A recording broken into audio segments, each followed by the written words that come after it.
Welcome everyone to Rainy Day Let's Play. This is episode 11 and I am Solon. This is Borderlands 2.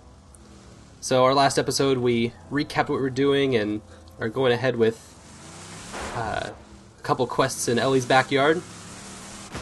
If you noticed, last episode I did not talk about Ellie at all. And I did that very intentionally because a lot of the things that I could say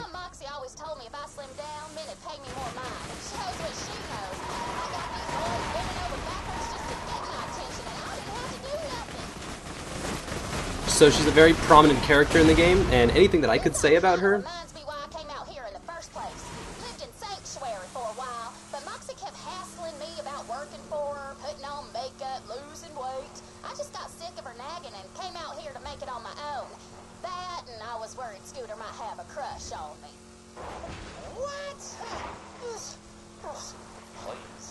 Everything that I could say about her is actually much better represented by the quests in her areas than anything else that I could say. And it's actually very impressive. A lot of the quests in the game are not very deep, but Ellie's quests actually say a lot of amazing things, and they come up, the point of them come across very, very clearly. And I think that Gearbox should actually get a lot of props for how they wrote those. The quest system in RPGs kind of creates this teacher-student relationship. It's very authoritative, unquestionable, and Gearbox uses this to, in this case, for this quest, to create a rhetoric questioning ideas about normative bodies, and it makes Ellie look like a powerful and sexy character. And the quests that she's doing, especially this one, which is all about body language and body types, is amazing. It's just a great quest. Which is, I guess it's kind of a weird thing because, like, how do you just make a great quest? It's like taking a Mario game and being like, that's just a great platform. Good job, guys. You made a fantastic platform. Just me jumping on that was really meaningful and impacted my life. Although, there could be a counter-argument to that in a future game. I hope so. That'd be amazing. A platform game that just had a great platform in it. You know what? I don't need a car to take you down. I have a shotgun, and this is how we're gonna do it. Is this actually gonna work? Oh my god. And the level up is the kicker. So, picking up Ellie dolls. Like an eagle soaring through the midnight sky. Only the eagle's like 300 pounds with a kick-ass rack. Honey, you know you got it going on. So, aside from that, for this episode, God, I have to go get a car. I'm so sorry. I don't even know where there are going to be any other, where's there a car station? I hope I'm going the right way. Of course I'm not. Alright. Not even going the right way for the mission. We'll just run across the desert. But for this episode, I want to talk about gamification. It's something that came up recently.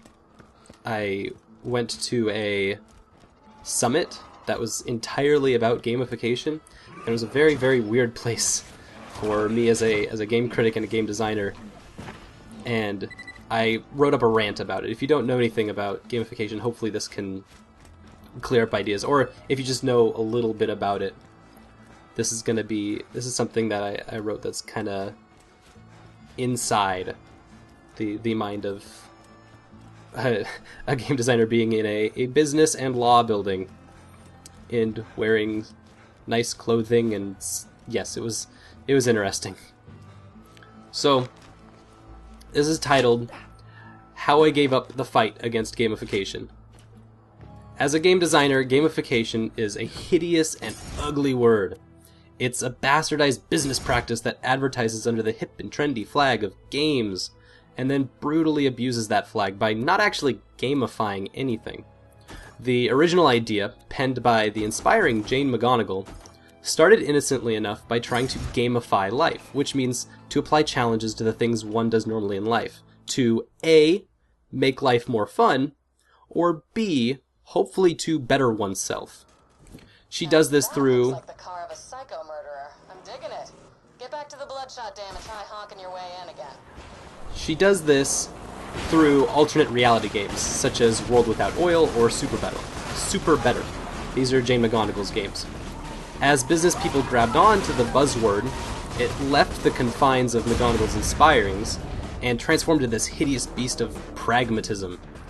Now, instead of being a democratic movement by the people for the people to better us all, gamification is now a calculated practice of using user-generated data and user interaction, usually to manipulate the users to interact with a service for a long period of time.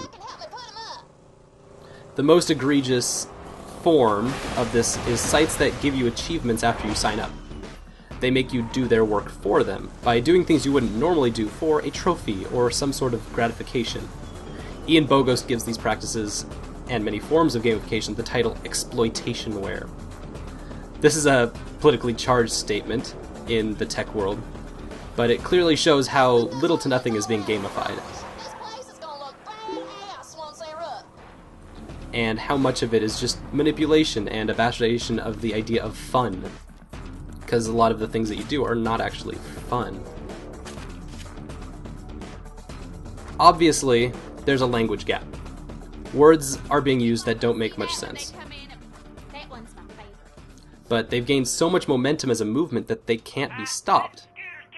This last week... this last week, I attended a gamification summit at a huge law firm in Seattle. This was 8 hours of business and law people talking about gamification practices. For a little bit, they talked about games, and that's good. But for most of it, they talked about the biz. Explosions, theft, and interior design. Hell of a day. That's good. But for the most of it, they talked about the biz, and it was here that I had a moment of clarity. As one company stepped up to talk, they defined themselves as a gamification company. And as they did that, as they described what they did, they discussed generating interaction between users and clients through web apps and achievement systems and etc., in order to provide a better product to the customers. It was legitimately a win-win service, inspired by the interaction that happens in games. Of course, these people and investors or these business people and investors are hopelessly trapped in a world where there are no video games outside of their smartphones. But I realized that this whole revolution was completely insulated inside of business and promoted strong business practices and high-tech data collection techniques. As a gamer and a game designer, it's tough to hear the ideas of games being stripped of any kind of fictional world content or being stripped of a challenge and rules that dictate win or lose situations. A lot of the gamification techniques are you win, no matter what. You just keep doing and you keep winning. And it seems very reactionary and satisfactionist. But as a gamer and a game designer, there is no fear to be had of the business world massively manipulating the verb gamify for their own uses. In that specific form, it's business jargon. It's not gaming jargon. Let him in while I try to get Hyperion back on the horn. These two communities can use the term for completely different practices. The two communities don't really like to look each other in the eye anyways, and if they do, it's strictly for web or mobile app development, which is harmless in the big picture of where gamers come from in that side of the community.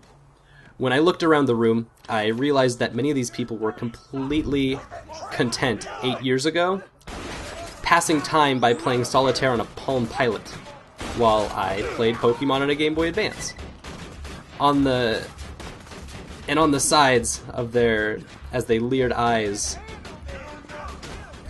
so we don't tend to play the same games, and we don't gamify the same ways. But you know that the moment business people and gamers get on the same page, something beautiful is going to happen.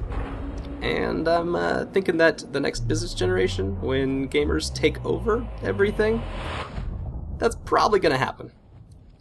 So, basically that is how I learned to stop worrying and love exploitation. I mean, gamification.